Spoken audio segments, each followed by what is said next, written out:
Kalispera ir Kaliomina. Geros popietės ir gero mėnesio linkėjimai. Jau jūs suprantat iš vaizdo už mano nugaros, kad tikrai ne iš Kretos, ar ne? Ir tikrai iš ne Lietuvos, nes virš mano nugaros, kaip matote, kyla minaretai, o tai reiškia, kad mes esam kažkokiam musulmoniškame krašte, nes tų minaretų ne vienas ir ne du. Taip sakau mes, nes po viešnagės Vilniuje tiesiog aš skridau į Konstantinopolį, Jurgita taip pat skrido į Konstantinopolį ir mes esame šitame nuostabiame mieste, kurio jau jūs pavadinimą turbūt žinot visai kitokį. Pasaulyje jis vadinamas Stambulu, nors apie 20 milijonų graikų tikrai niekaip negali pamiršti senojo šio miesto pavadinimo ir jį vadina Konstantinopoliu. Tai šiandien reportažas būtent tiesioginė transliacija iš Konstantinopolio, netrukus pasidalinsiu visais tais vaizdais ir aišku, pati transliacija visada apie Kretą, be abejo, su vaizdais iš Konstantinopolio, iš Stambulo, aš papasakosiu jums daugiau apie tai, kas yra svarbu apie Kretą. Na, pirmiausia, svarbu yra tai, kad vasario mėnesį buvo paskelbęs bendravimo mėnesių ir iš tikrųjų mes šauniai bendravom tiek elektroniniu paštu su daug kuo, tiek per Facebooko grupę Atostogos Kretoje ir Santorinėje ir buvo daug klausimų, buvo daug įvairiausių bendravimų, pasirinkimų ir taip toliau. Šitas bendravimas šiek tiek sustos šiuo metu. Dėl ko? Dėl vienos paprastos priežasties. Matot, kur mes esam. Mes nusprendėme prieš atostogų sezoną padaryti mažą pertrauką ir atvykti dar kartą pasigrožėti šito nuostabiu miestu. Juolab jo istorija yra labai susijusi su Kreta ir tuos perliukus iš Kretos aš stengsiuosi surinkti maksimaliai važinėdamas ir po šį miestą. Tai nėra pirmoji viešnagė mūsų Konstantinopolyje, būtent Bizantijoje, dar kitaip sakant, mes su Jurgita vis nesutarėm, kaip vadinti šį miestą, bet Stambulas jis vadinasi tik tai 100 metų, tik 100 metų, iki to laiko tai buvo Konstantino miestas ir be abejo dar anksčiau Bizantijos. Iš čia atsirado tas terminas Bizantijos imperija.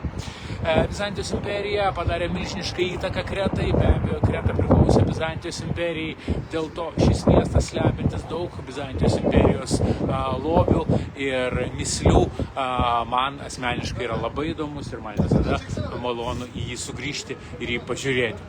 Aišku, jūs gal pasakysite, kad keliauti šiuo metu, kai artimuosiuose rytuose prasidėjo įvairiausi neramumai, į musulmonišką kraštą būtų tokia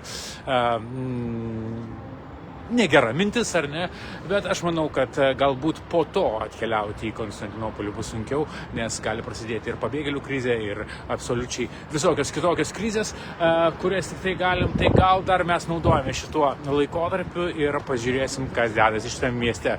Juolab, dabar tas laikas, kai visur taip šiek tiek viskas neramu, net ir šiandien, žinau, Kretoje, visuose Kretos miestuose vyko demonstracijos, raginančios Graikijos vyriausybę neįsitraukti į tą konfliktą, kuris prasidėjo, kaip žinia, link Kipro skrido 2 raketos, kurios, kaip suprantu, buvo numuštos, taip labai skurdžiai pateikiama ta informacija, kas dedasi iš Irano ir artimųjų rytų, bet šitas miestas gyvena visai kitų ritmų ir dabar žinokit, čia yra pakankamai ramu, aš esu Zaireke ir čia dar matote, restoranas visiškai tuščias ir kodėl jisai tuščias?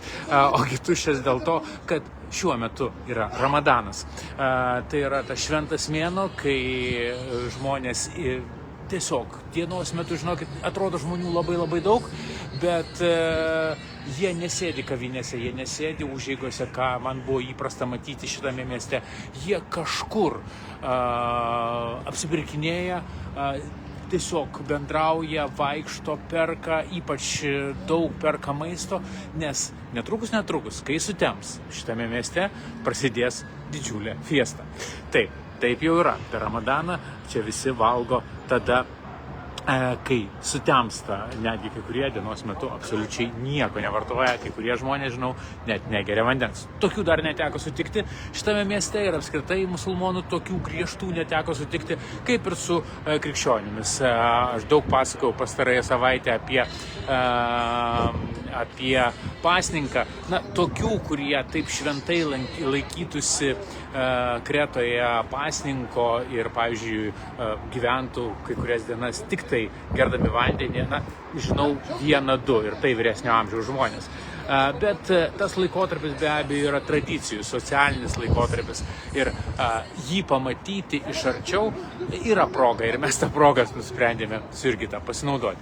Na, o kas svarbu, aišku, Kretoje, kas įdomu Kretoje dar šią savaitę. Iš tikrųjų, Kreta gyvena tokiam ramiom periode, mes negaunam jokių žinių apie būsimas ekskursijas, apie partnerių sprendimus, ką jie planuoja daryti artimiausiu metu. Daug, aišku, užklausų dėl ekskursijų į Santorinį, pavyzdžiui, arba netgi man parašė dėl Elafonys ir Balos lagūnos. Balandžio mėnesį. Balandžio mėnesį, brangieji, Elafonys ir Balos lagūną mes nekeliaujam, nes tai yra paplūdiminės ekskursijos ir jos nėra tokios geros ir palankios. Tai turėkite tą omeny. Vis dėlto paplūdimio ekskursijos prasideda daugiau gegužę, birželį, liepą. Balandis, jeigu atkeliausite balandį, yra patogus mėnuo pažintiniam kelionėm. Plus, aišku, jei kas domina keliauti į balandžio mėnesį į Santorinį, manau, kad artėjančią savaitę paskelbsiu būtent balandžio mėnesio ekskursijoms iš Kretos į Santorinį visą informaciją ir galėsite pasidėlioti, pasižiūrėti, jeigu ilsėsitės balandžio mėnesį, ypač balandžio pradžioje iki balandžio 20. Tada viskas yra paprasčiau. Tai va, tuo pačiu dabar jau eisiu iš šitos apžvalgos aikštelės, kuri yra Zaireke, keliausiu iki Pantokratoro buvusio vienuolyno, kuris dabar yra Zaireko mečetė ir parodysiu, kurgi mes mėgstame apsistoti. Galbūt tai paskatins jūs šiek tiek keisti požiūrį ir apsistojimą Kretoje, kur galite apsigyventi, pabūti visai kitose vietose. Grįžtant dar prie Kretos, kitą savaitę, aišku, baigsis kovo 8-ąją. Ir ar kretiečiai švenčia kovo 8? Taip, jiems tai yra svarbu. Juolab, kad būtent moterų teisės lig šiol išlieka labai aktualus klausimas visoje Graikijoje ir Kretoje. Tai, kad kovo 8 bus švenčiama, norit jūs to nenorit, ir jie baigsis savaitę. Na, o aš, kaip ir sakiau, jūs šiek tiek pavedžiosiu po Zaireką, Konstantinopolyje, papasakodamas ir šito miesto ir šito rajono istorijas. Taip, mes kai keliaujame iš Kretos, kai mes keliaujame iš Kretos, abu su Jurgita labai mėgstam apsistoti ten, kur vietiniai gyvena, ne itin turistinėse vietose, ir Zairekas yra būtent tokia vieta. Čia 12 amžiuje buvo pastatytas didžiulis vienuolynas, jis prieš jūsų akis dabar. Vienuolynas klestėjo Bizantijos imperijos metais, na ir paskui, kai 1453 metais visą Konstantinopolį užėmė turkai su Mehmeto užkariautojų priešakyje, šitas vienuolynas buvo kaip mat paverstas mečetė. Ir dabar tai yra viena seniausių mečečių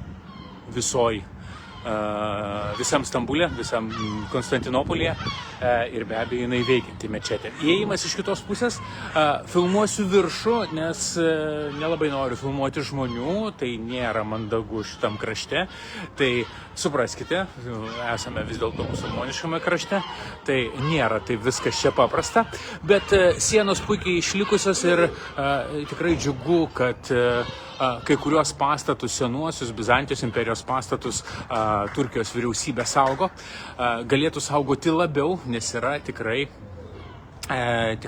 gerokai pagriuvusių ir kai ką slepia. Iš tikrųjų slepia, nes praeitos kelionės, kai mes buvome net 2 savaitės šiandien Konstantinopolyje metu, mes negalėjome aplankyti tam tikrų objektų, kurie buvo susiję su graikiškąja istorija. Taip, šitas miestasgi priklausė graikam. Ir tai buvo vienas stipriausių miestų viduramžiais. Štai taip atrodo dabartinė Zaireko mečetė. Aišku, prie jos yra ir tūkstantmetės kolonos, bylojančios Bizantijos, nes Bizantijos imperijos galybę. Šitą vietą labai mėgsta katės, labai net keista, kad čia aš einu ir nei vienos katės nematau. Bet netgi iš mečetės išeinantys žmonės labai stapteli paglostyti kačių, apžiūrėti, kaip jos čia gyvena. Apskritai, Konstantinopolis yra kačių miestas ir jeigu atvažiuosite į šitą miestą, nusiteikite gatvėse matyti labai daug kačių. Ok, keliaujame toliau ir, kaip ir sakiau, mes mėgstame apsistoti ten, kur gyvena vietiniai žmonės ir galbūt tie rajonai, ypač Turkijoje, nėra tokie malonus, Graikijoje jie yra smagesni, bet vėlgi man labai keista, kai žmonės, klausdami mane apie autentiškas vietas Kretoje, kartais klausia, sako, mes norėtume gyventi prie jūros ir būtent autentiškoje vietoje. Ir va čia jie tiesiog pasimeta, kai aš pasakau, prie jūros Kretoje niekas niekada negyveno. Ir rasti autentišką kaimą prie jūros, tiesiog yra neįmanoma. Buvo uostai autentiški, tokie kaip Hanija, Retimnas, dabartinis Heraklionas, senoji Kandija. Ir kad būtų autentiška vieta, sena vieta prie jūros, žinokit, tai yra retas dalykas. Taip jau yra. Reikia suprasti. Ir jeigu norite autentikos, Kretoje labai rekomenduočiau tą autentikos ieškoti kalnuose, kalnų kaimuose. Ir iš tikrųjų labai puikių gyvenviečių, kur rekomenduočiau apsistoti. Netgi, aišku, tokiu atveju reikia būtinai nuomotis automobilį. Kaip žinia, mes nuomojam automobilius. Netgi ir galiu nurodyti vietas, kur galite apsistoti. Nes yra tokių kaimų, iš kurių per 10 minučių galite nuvažiuoti į skirtingus visiškai paplūdimius. Yra kaimų, kur per pusvalandį, aišku, galima nuvažiuoti tiek į pietinę salos dalį, tiek į šiaurinę salos dalį. Tai jeigu norite daugiau autentikos, nusiteikite, kad teks gyventi kalnuose. Na, o mes, kaip ir sakiau, apsistojom štai tokiam rajone, kuris mena, manau, kad ir graikų ir žydų ir armėnų gyvenimą. Pastatai tikrai neprimena tos turkiškos architektūros vietomis. Labai smagu, kad Zairekas po truputį atsinaujina ir patys namai atnaujinami. Ir viename iš tokių atnaujinamų namų mes ir nusprendėm apsistoti, nors, aišku, šalia yra visiškų griuvenų arba statybviečių ir žmonės čia viską keičia. Va tas žalias namelis gatvės viduryje ir yra mūsų būstas. Taip mes nusprendėm čia gyventi. Jau ir susipažinom su šeimininkais.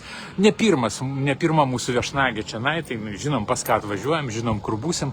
Tai mes ten ir apsistojom. Netrukus aš užeisiu į vidų ir pažiūrėsite, kas yra viduje. Tai va, tokia galbūt šiek tiek kitokia transliacija negu įprastinės mano transliacijos iš Kretos arba iš Vilniaus, šnekant daugiau apie Kretą. Bet iš tikrųjų, kaip ir sakiau, Kretoje dabar toksai laikotarpis, kai viskas tylu, ramu, visi pasiruošimo eigoje ir tikėkimės, kad jau bėgant savaitėms po vienos kitos savaitės bus daugiau informacijos apie įvairiausias paslaugas, kurias jūs domina. Na va, štai taip atrodo mūsų būstas. Štai tokios autentiškos senos duris. Ok, turbūt ne tas raktas, dar nepripratę, žinokit. Kai atvažiuoji pirmą kartą, nepripranti prie visko. Ir štai, opa. Man labai patinka, kad jie išlaikė maksimaliai daugiau autentiškų detalių, ypač patinka šitos duris. Jeigu jau palikti, tai palikti tikrasias duris, tokios, koks jos buvo. Ir štai galima įsitaisyti viename iš fotelių. Mūsų kambarys yra ten viršuje, čia dar yra kaimynai, dėl to daug daugiau nepasakosiu.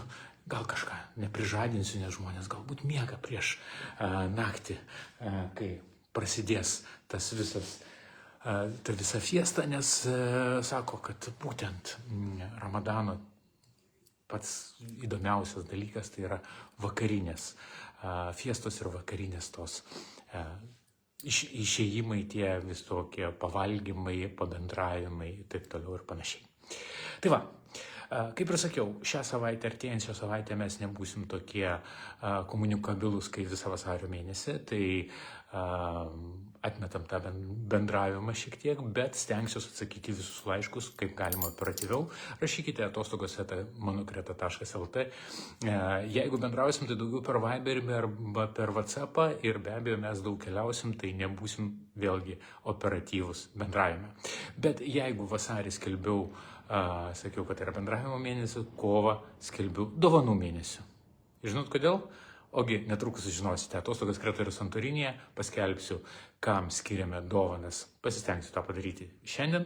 Na, o paskui sekite mano Kretos Facebooko puslapį. Tikrai paskelbsiu, kokių dar dovanų galite arba laimėti, arba tiesiog gauti įsigydami mūsų produktus Kretos skoniai.lt elektroninėje parduotuvėje, o taip pat tiesiog būdami su mumis, su mano Kreta. Tai jeigu vasaris buvo bendravimo mėnuo, kovo mėnuo, tegu būna dovanų mėnesių. Kalomina, dar kartelį, išvertus iš graikų kalbos gero mėnesio. Tegu tas mėnuo būna puikus, juolab su juo ateina pavasaris. Ne šiandien pavasaris, ne kovo 1, nuo kovo 20, kada yra lygiadienis, taip sako graikai. Beje, taip sako ir turkai, su kuriais tenka bendrauti. Tai kad dar yra ne pavasaris. Pavasaris prasidės nuo kovo 20. Tiek šiandien.